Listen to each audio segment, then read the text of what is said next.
baru tempat rekan-rekan media menunggu. Tentu saja ada banyak sekali hal yang kemudian ingin diupdate oleh teman-teman wartawan terkait dengan apa yang kemudian disampaikan oleh Menteri Pertanian Syahrul Yassin Limpo terhadap panggilan yang sudah dilakukan oleh KPK. Ini adalah panggilan yang ketiga sudah dilakukan oleh KPK kepada Syahrul Yassin Limpo. Dua panggilan sebelumnya, Syahrul Yassin Limpo tidak dapat memenuhi panggilan dari KPK dengan alasan sedang menghadiri beberapa acara yang ada di luar negeri. Namun kemudian KPK betul-betul menginginkan bahwa keberadaan ataupun datangnya dari Syahrul Yassin Limpo dipercepat begitu sampai akhirnya Menteri Pertanian Syahrul Yassin Limpo dapat memenuhi panggilan KPK pada hari ini. Sudah terhubung dengan pegiat anti korupsi, ada Mas Tama. Selamat siang Mas Tama. Mas Tama S. Langkun sudah terhubung bersama kami melalui video conference. Selamat siang Mas Tama, apakah dapat mendengar suara saya dengan baik? Baik, Mas Tama, nampaknya saya sudah mulai mendengar suara Anda, Mas Tama. Baik, nampaknya kami masih mengalami kendala komunikasi dengan Mas Tama S. Langkun mengenai apa yang kemudian sedang dinanti oleh masyarakat, mengenai apa yang disampaikan oleh Menteri Pertanian Syahrul Yassin Limpo akan panggilan yang tentu saja sudah dilakukan oleh KPK. Halo Mas Tama.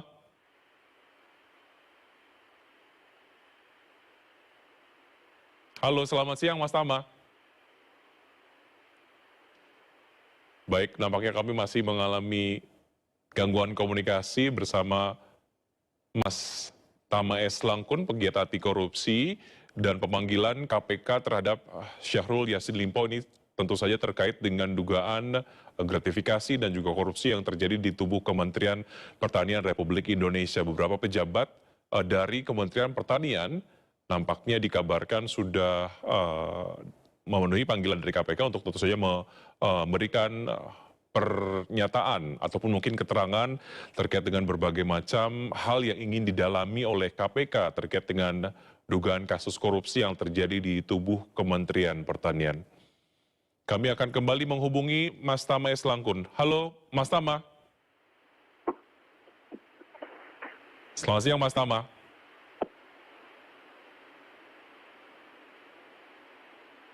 Selamat siang Mas Tama, apakah Anda dapat mendengar suara saya dengan baik?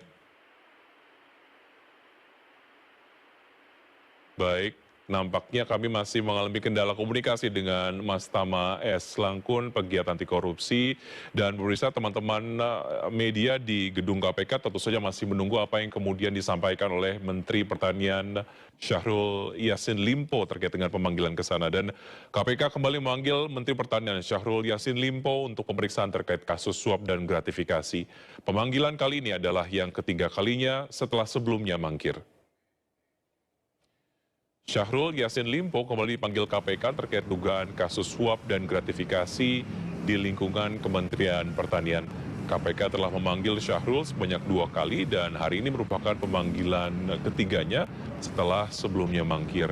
Alasan Syahrul tidak bisa memenuhi panggilan pada 16 Juni lalu dikarenakan dirinya sedang menghadiri acara G20 di India. Pihak Syahrul meminta sebelumnya pemanggilan dirinya diundur hingga 27 Juni namun memutuskan untuk mendatangi KPK pada hari ini. Pemirsa, pagi hari ini pukul 9.30 KPK tetap ingin mempercepat pemanggilan Syahrul pada hari ini.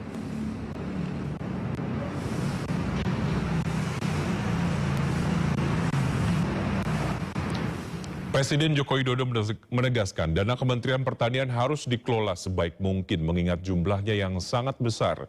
Pernyataan ini menyusul dugaan korupsi yang melibatkan Menteri Pertanian Syahrul Yassin Limpo. Minggu lalu Syahrul Yassin Limpo mangkir panggilan kedua KPK dengan alasan sedang bertugas ke luar negeri.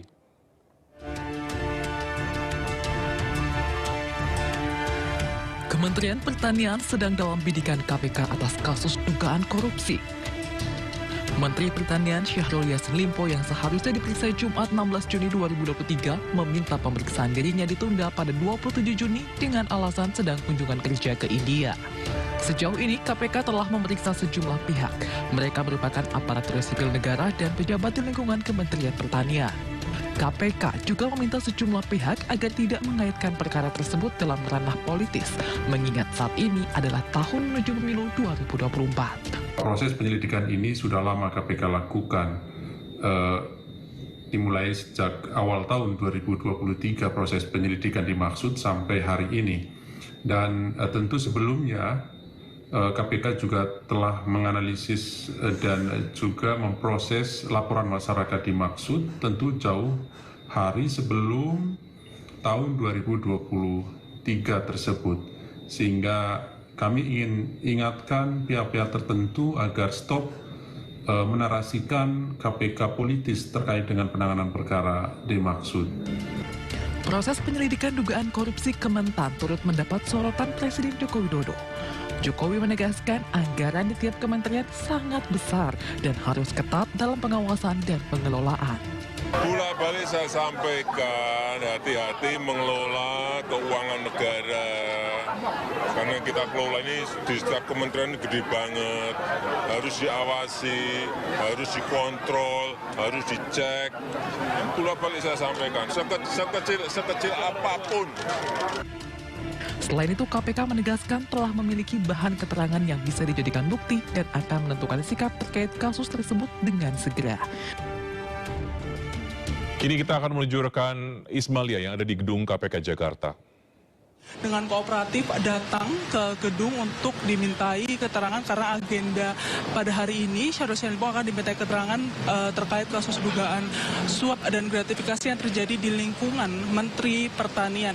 Dan memang sebelumnya Arlista Pram dan juga pemirsa untuk Syahrul sendiri ini sudah dipanggil 2 kali oleh KPK pada tanggal 6 Juni dan tanggal 16 Juni. Dan untuk tanggal 16 Juni ini Syahrul dari pihak Syahrul sendiri mengirimkan surat karena ia tidak bisa memenuhi panggilan KPK karena sedang ada acara kenegaraan G20 di India, dan setelah itu ia akan berangkat ke China dan Korea untuk acara lainnya. Namun dengan datangnya atau terpenuhinya panggilan KPK yang oleh Syahrul Yassin Limpo, ini berarti acara di kedua negara yaitu China dan Korea ini telah dibatalkan untuk memenuhi panggilan KPK. Memang sebelumnya dari pihak Syahrul sendiri ini meminta untuk mengundur pemanggilan Syahrul ini pada tanggal 27 Juni 2023. Namun KPK sendiri ini tetap ingin memanggil Syahrul pada hari ini 19 Juni 2023. Dan saat ini kami berada di KPK lama ini sedang menunggu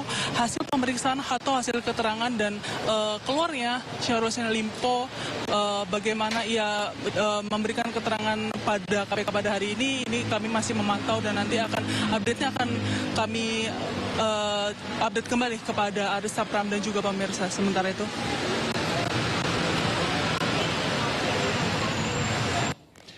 Ya, bersama untuk membahas pemanggilan Menteri Pertanian Syahrul Yassin Limpo, kita terhubung dengan pegiat anti korupsi Tama S. Langkun. Selamat siang, Mas Tama.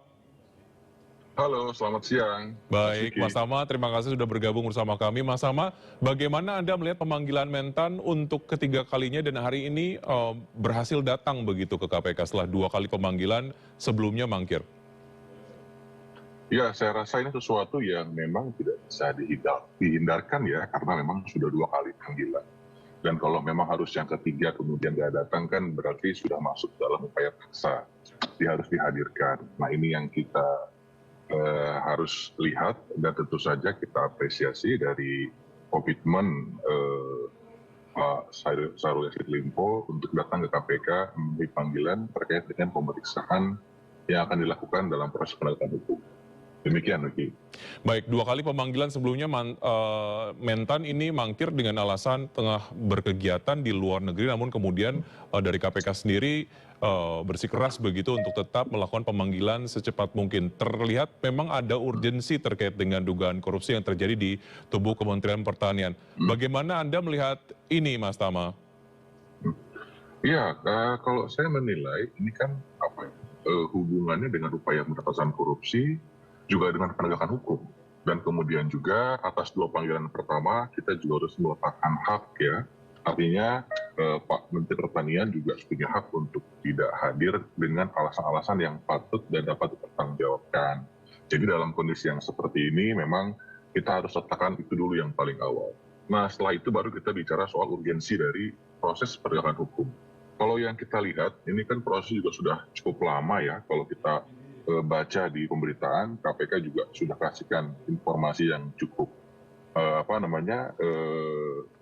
penting begitu, karena dia sudah 6 bulan melakukan pemeriksaan terkait dengan hal-hal atau apa-apa yang akan dikonfirmasi kepada Pak Syahrul Yassin Limpo begitu. Jadi sudah ada puluhan orang diperiksa, kemudian juga sudah ada yang masuk begitu sebagai orang yang akan dianggap sebagai tersangka begitu. Artinya ini memang sudah masuk ke dalam tahap yang memang sudah urgent dan sudah harus hadir memenuhi panggilan. Ya, perwakilan KPK sendiri. Baik, silakan dilanjutkan Mas Tama. Halo? Ya, silakan dilanjutkan. Iya. Iya, kalau dengan kondisi yang seperti ini kan memang harus hadir ya. Karena kalau tidak hadir tadi yang saya katakan di awal, ada upaya paksa. Karena bicara soal penegakan hukum, apalagi dia pemberantasan korupsi, ini juga menjadi komitmen Pak Jokowi, maka dia menjadi lebih prioritas begitu, ketimbang kegiatan-kegiatan lain yang sebetulnya bisa ditunda. Demikian, Wiki. Baik, perwakilan dari KPK sendiri menyampaikan agar masyarakat menjauhkan asumsi bahwa pemanggilan ini bermuatan politis begitu, tapi beberapa pihak juga melihat sangat ataupun cukup sulit untuk mengesampingkan politisasi dari pemanggilan ini. Analisis dari Anda seperti apa, Mas Tama? Ya, kalau saya selalu mengatakan bahwa korupsi itu justru sisi gelapnya dari politik. Dia nggak bisa dipisahkan kalau memang politiknya dilakukan dengan cara-cara yang tidak benar, apalagi dia kemudian mengambil, diduga mengambil misalnya uang dari negara yang tentu saja penegak hukum harus bertindak begitu. Jadi kalau kemudian ada yang mengasumsikan ini politisasi, saya rasa nggak tepat. Tapi kalau kemudian ini adalah sisi gelap dari politik, saya rasa itu sah-sah saja. Kita juga harus melihat bahwa dalam menjalankan tugas sebagai menteri kan juga itu juga mengambil kebijakan-kebijakan yang sifatnya kebijakan politik begitu. Jadi itu sesuatu hal yang nggak bisa dihindarkan.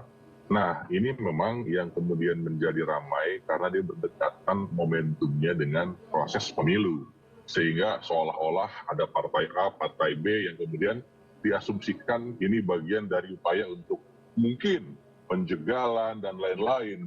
Saya rasa itu memang sesuatu yang tidak bisa dihindarkan. Tetapi kita juga berharap masyarakat bisa lebih cerdas melihat permasalahan ini.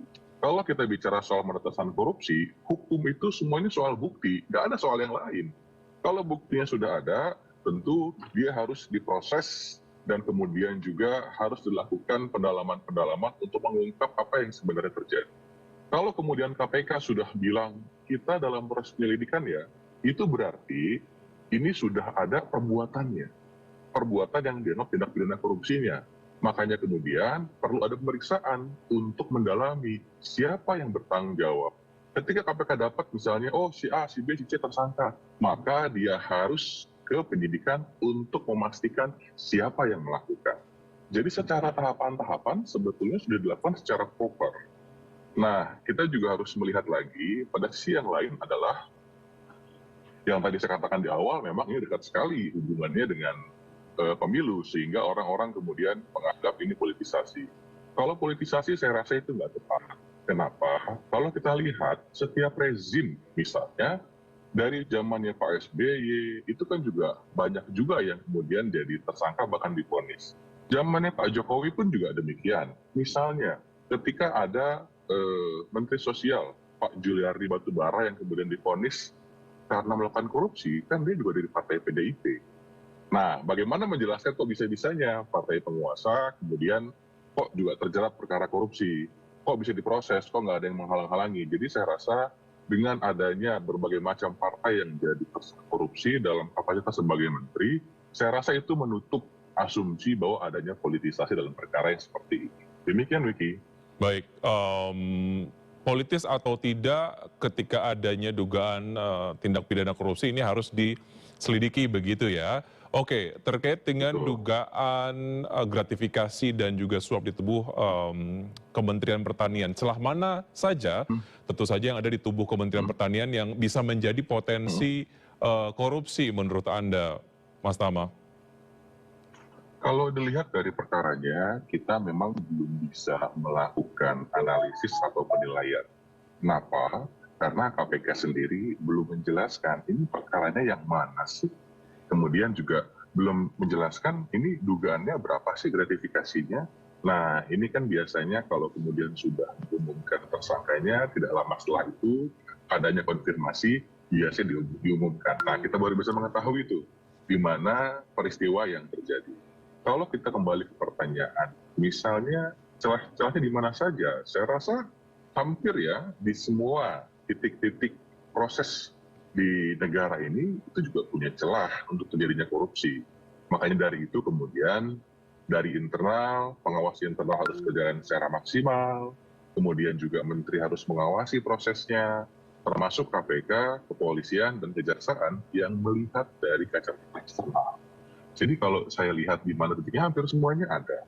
Kita bicara soal pengadaan barang dan jasa sudah pasti ada. Kita bicara soal perizinan juga sudah pasti ada potensinya. Yang lain-lain misalnya juga soal lahan dan lain-lain itu juga ada banyak. Jadi memang titiknya ada banyak sekali, tapi memang kita belum terkonfirmasi bagian mana. Demikian, Wiki. Baik, terkait dengan birokrasi dan juga perizinan ini nampaknya menjadi sebuah celah yang mungkin terjadi di banyak kementerian begitu ya, dan ini tinggal kemudian memang perlu ditelisik lebih lanjut begitu. Mas Tama, terima kasih sudah bergabung bersama kami, pemirsa pegiat anti korupsi Tama S. Langkun, salam sehat selalu.